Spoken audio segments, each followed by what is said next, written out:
Thank you. It's nice to be in person and see like real people in front of you with not just a little square on the screen or no faces at all. So yeah, thank you for having me. I'm really excited to engage with you all today and talk about how we can create frameworks for healthy cities and neighborhoods.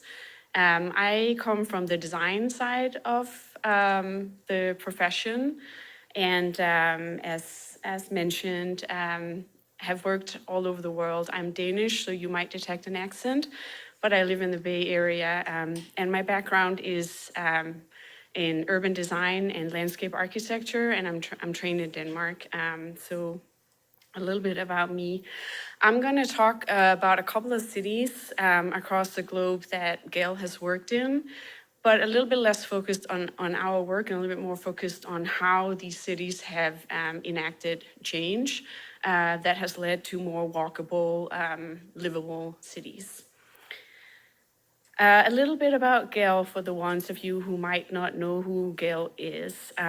We are an international team of architects, social scientists, and more that work in the realm of urban design, from large-scale framework studies and all the way down to actual implementation strategies and design of public space and neighborhoods. We really believe that in order to change and enact on change, you need to focus on people and life. So not just human life, but also all the other life around us, to promote thriving, equitable, healthy, and sustainable communities at all scales. We work all over the world, but we actually only have 3 offices. I am in our San Francisco office. We have an office in New York, and then our original mothership in Copenhagen, where it all started. We work with cities of all scales, neighborhoods of all scales, from rural to suburban to urban. I'm going to focus mostly on some of our more urban projects today. And then we work with local leaders and local communities. It was mentioned by one of the first speakers that sometimes people fly in and out as consultants. And we are spread all over the world, so that does mean that we do oftentimes fly in and out. So in order to do good work, we need to work with local firms, local communities, local organizations, and leaders to actually have impact. So that's an important component of our work. We bring global inspiration to the local context through, our international experience. But it's really important for us that the design approach is rooted in the local context. So again, working with people locally and really understanding your place by spending time there as part of the process. We work both in social science, systems thinking, and urban design, and really through that bridge disciplines by nature. And our company is founded on more than 50 years of research, really to understand what makes thriving communities, what makes good places for people, what are ways that we can work with our physical environment to create healthy, thriving places. And we do collect data ourselves. We use other people's data as well. And we use it not just for the sake of the data, but really to tell meaningful stories about people in place and put faces to the experiences through local community engagement as well. So it's really about using the data to tell stories about a place and frame change through that. We both use qualitative and quantitative measures to do that, and a lot of time on ground being embedded in communities to really understand what does change mean for them. As urban designers, we know professionally what some levers for change might be in terms of changing the physical environment. But there's also a lot of things that we don't know about local communities that we can only learn about through the local experts, which essentially is the people that live in those communities. One of the things that's important for us is really to put people on the map in the process of change. And we've developed a couple of different tools to do so. The public life study, which is really about understanding what do people do out and about in the city, how do they move, what do they do when they stop and stay, spend time, is a key sort of baseline tool that we use in our projects. And this was really started as a way of putting data to people in the same way as we put data to traffic. So in the 70s, Gehl, who's our founder, started collecting this data on people and their use of the city to have evidence-based arguments to go up against the traffic planners in Copenhagen. So really important to have some data that can help guide decision-making and collecting the type of data that enacts towards the change that you want to see. The Eye-Level City app is one of our newer tools, and this is where we go from us being the ones observing with community partners and oftentimes working with students as well in the cities where we work, to putting the actual data collection into the hands of the local community. So this app is a way of soliciting direct input from the community through their everyday life experiences in their neighborhoods. One of the challenges that we are oftentimes up against as urban designers, we work in a world where the reality is that there's a lot of silos and people have responsibilities and budgets within those silos, and that sometimes becomes an obstacle for change. We need to bring those different silos together to actually create impactful change. And the reality is that people don't experience the world, the physical realm, through those different silos. They experience it all. So by centering around people and the lived experience, you can use that as a tool to really bring all these different sectors together, because ultimately the client is the people who are using our cities, our streets, who live in our neighborhoods. So that's a really critical component. We focus on design at the human scale. So oftentimes there is a tendency in planning to think about everything from above. You look at maps and you draw on maps and you think of everything like in plan view, but the experience is really at eye level. So for us, it's really important to think about what is the eye level experience as we move by 5 kilometers an hour as a walking being.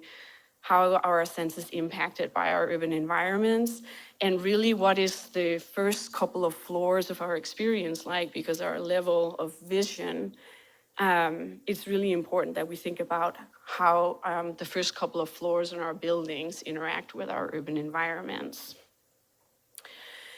So it's sort of to just a little bit comically put that in images. We really spend time on ground at eye level to put the user experience on the forefront of the design process and get away from the top view, which has been traditionally a way oftentimes taken in design, because people don't necessarily behave as we want them to.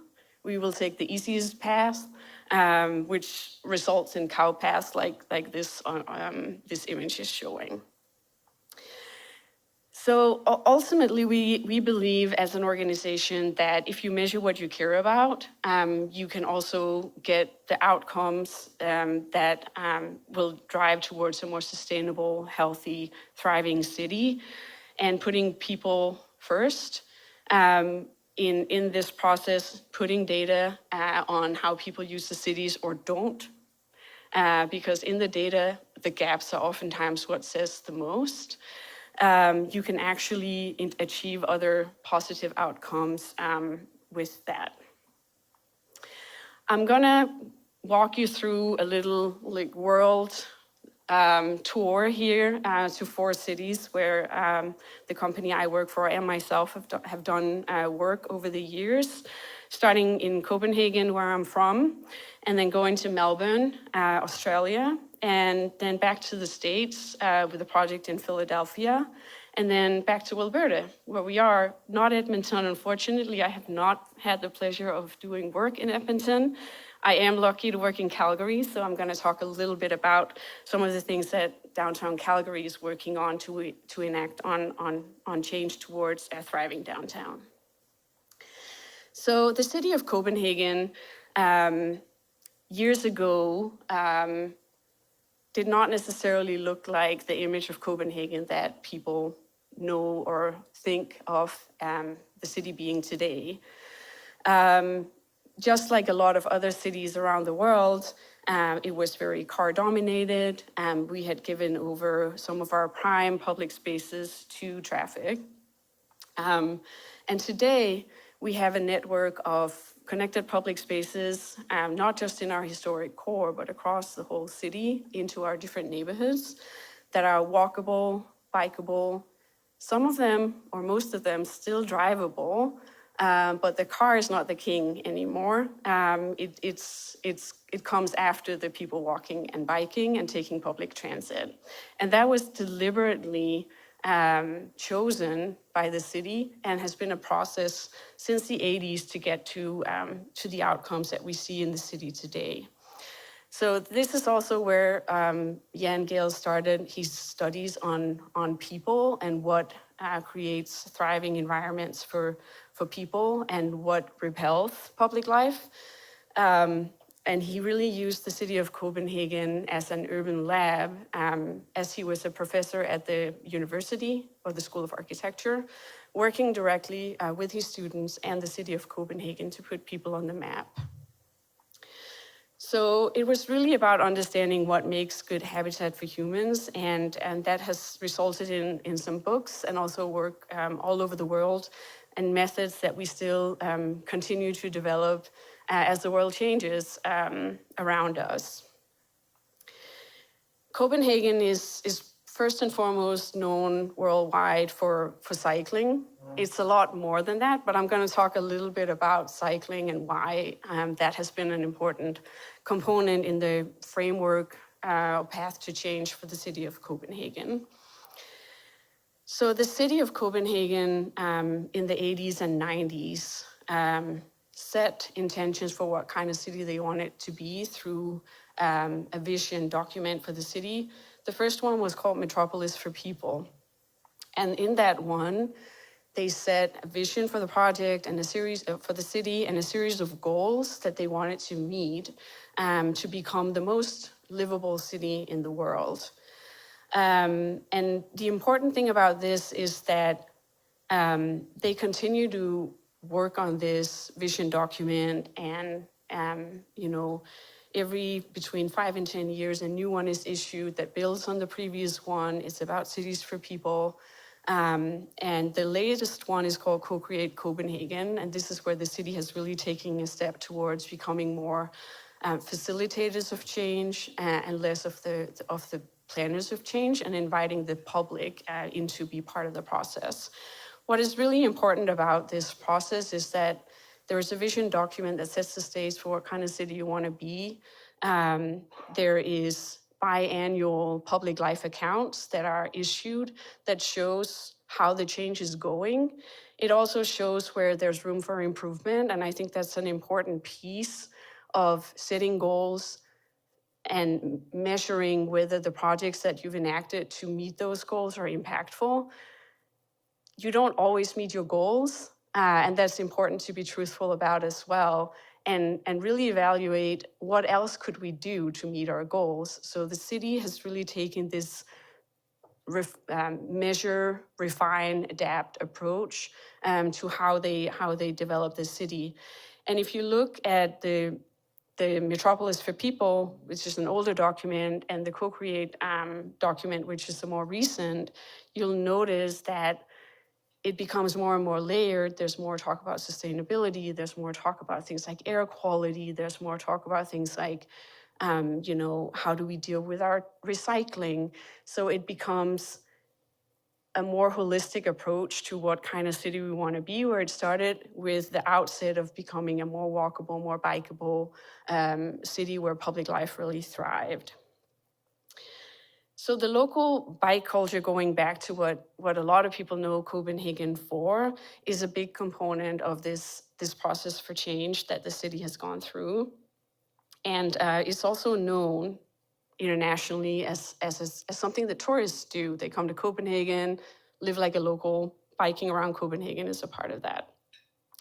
What I wanted to really focus on with this is that part of the change process has really also been about investing in the public realm as a preventative measure. So the city of Copenhagen is collecting data that actually shows that when you are able to transfer a person from being a driver to being a cyclist, you actually save money on the health budget.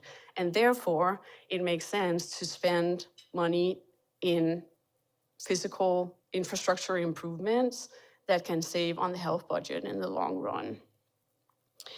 And when you ask Copenhageners why they bike, they don't say because it keeps me fit. They say because it's easy and convenient, and I think that's an important factor.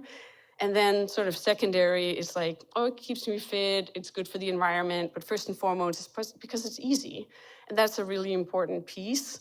Like, as human beings, we like to take the fast route and we like the easy way. And the city of Copenhagen has been extremely successful in making cycling and walking so convenient that it's people's preferred mode. I'm going to jump over to the city of Melbourne and talk a little bit about how they went from a donut city to a vibrant downtown. So the city of Melbourne in the 80s was completely emptied out. There was less than 2,000 inhabitants. So very different from the image of Melbourne, if some of you have been there recently, today, that is a thriving downtown, really active and vibrant neighborhood. So similar to Copenhagen, the city architect enacted a process really intentionally setting the stage for what kind of city they want it to be. Melbourne should be a downtown with people living. Our goal is to go from 2,000 inhabitants to 8,000 inhabitants over the next decade. And how are we going to do that? As a city, we're going to invest in the public realm to drive private development in and around our downtown. And this metric is maybe a little bit funny, but it says a lot. So the city went from having 2 sidewalk cafes in the early 80s and to 2014 having like plus 500, and today even more so. It says something about how people use the public realm. And one of the things that the city has invested in is streets for people. Like, how do you actually make streets thriving? How do you do guidelines for developers to build active frontages so you have a lively public realm in and outside of the buildings? So they've set very intentional guidelines for that. And today the city is known worldwide for their laneways, which is both a local draw and a visitor draw. They even have guided tours and city walks to go through these laneways, which are known for being these like fun, artful spots that are really, a great experience that brings some happiness to the city. So I mentioned Copenhagen's framework for change, and the city of Melbourne similarly has a vision plan with tied goals to it.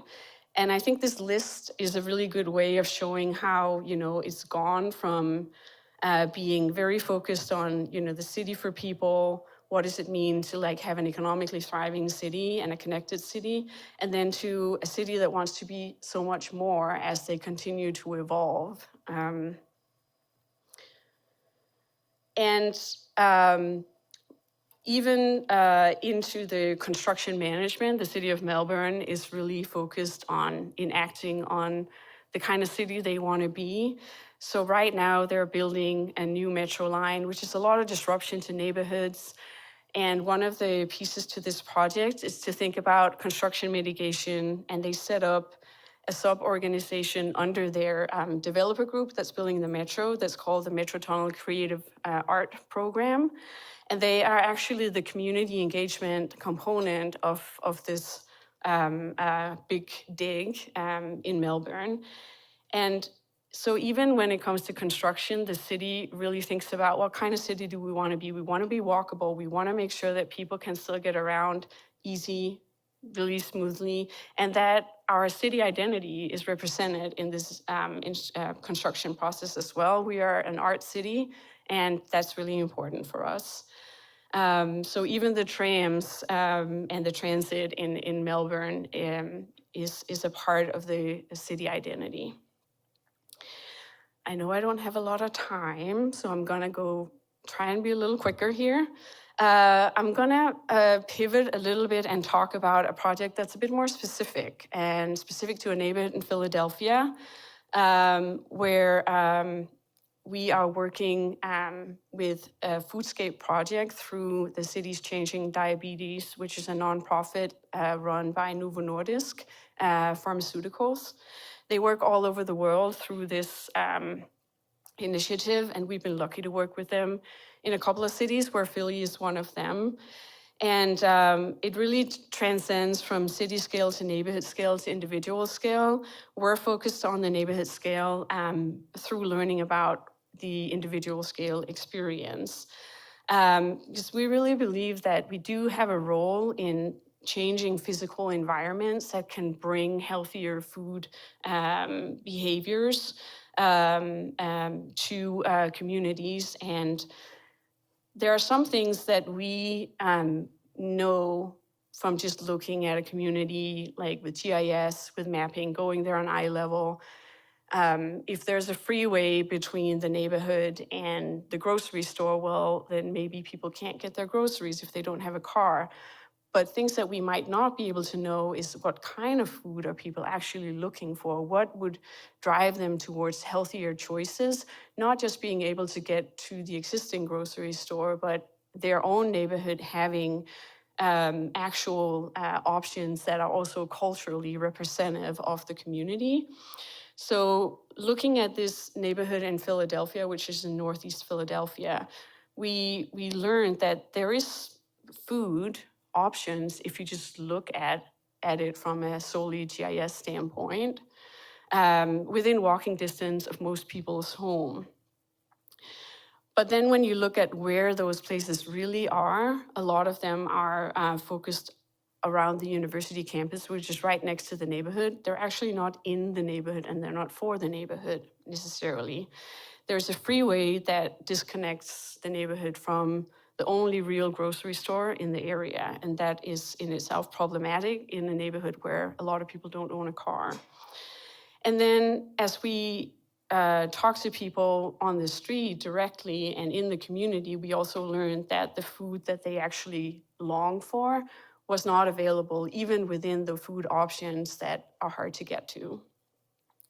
So the food environment really wasn't supporting what people want. And the process of this project was really to understand what do you want? What do you desire? What would enact you to take on healthier choices? And some of the things that we learned through being on ground was that being able to walk and get to the places that you needed to get to was a component. But then again, as I said, it was really important that it was not just about being able to get to the places that you already have, but actually also providing new options within the neighborhood itself. So we created a series of strategies with the community for what that could look like. And a part of that is the physical connectivity to neighborhood nodes that could become these new food hubs within the neighborhood. And then other pieces are really about how can we increase the healthy food access and bring the type of foods to people that they long for. And then use that also as an economic driver for local businesses in the local area. So we developed with the community a series of pilot projects to get this off the ground, coming in with grant funding for those pilot projects from the foundation that we work with. And so these initiatives are really selected by the community and will be run by community members. And also the actual design of them will also be done by community members. So our role is really as a facilitator to get to here, and then put the tools and funding in the hands of the communities. So the Healthy Neighborhood strategy is really about, mapping out a process for change and finding the local, people that can help drive this change in the local communities, and also supporting that with funding. So back to Alberta. I'm cautious of time. I want to speak just a little bit to the city of Calgary and bring us back to Alberta. We started a project with the city of Calgary some years ago for transformation of their downtown Main Street, Stephen Avenue, as some of you might know.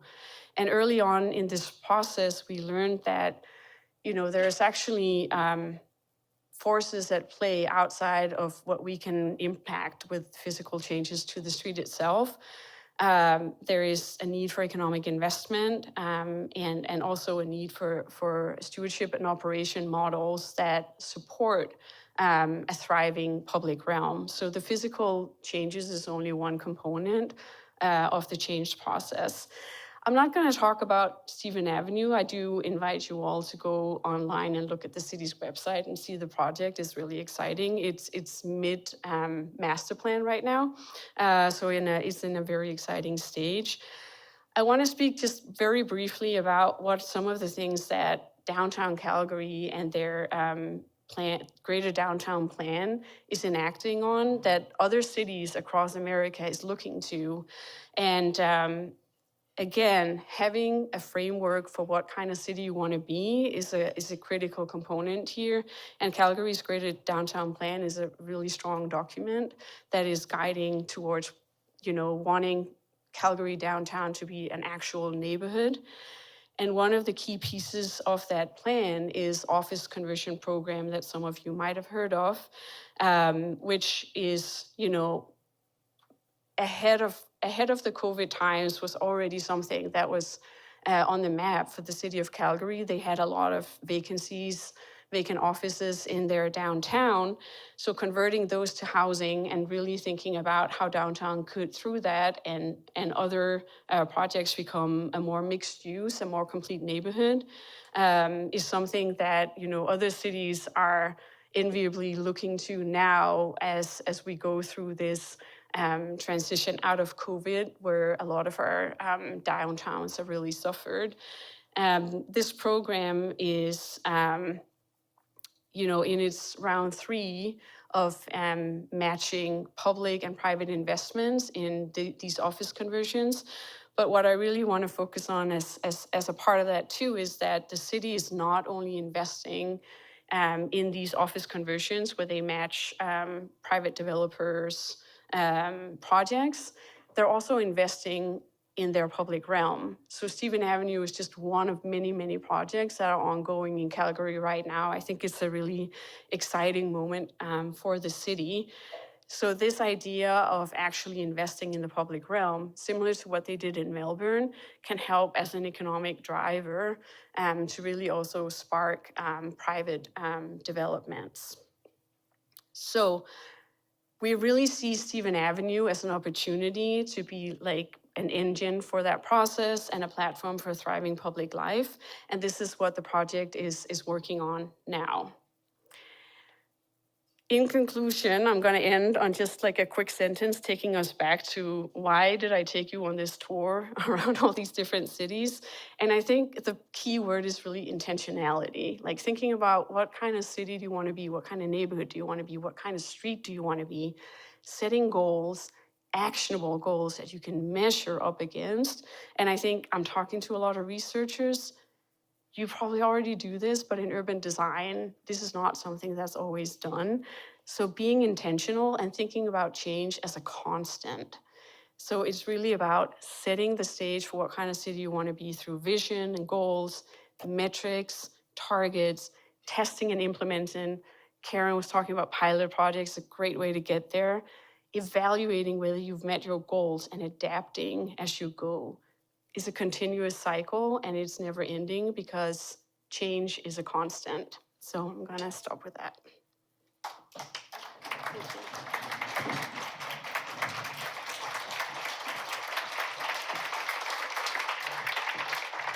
Okay, wonderful. We will take one question, but I'm going to see if there's any questions online. Sorry to throw that at you, but we often forget about those that are zooming in. Any questions online first? If not, there is one.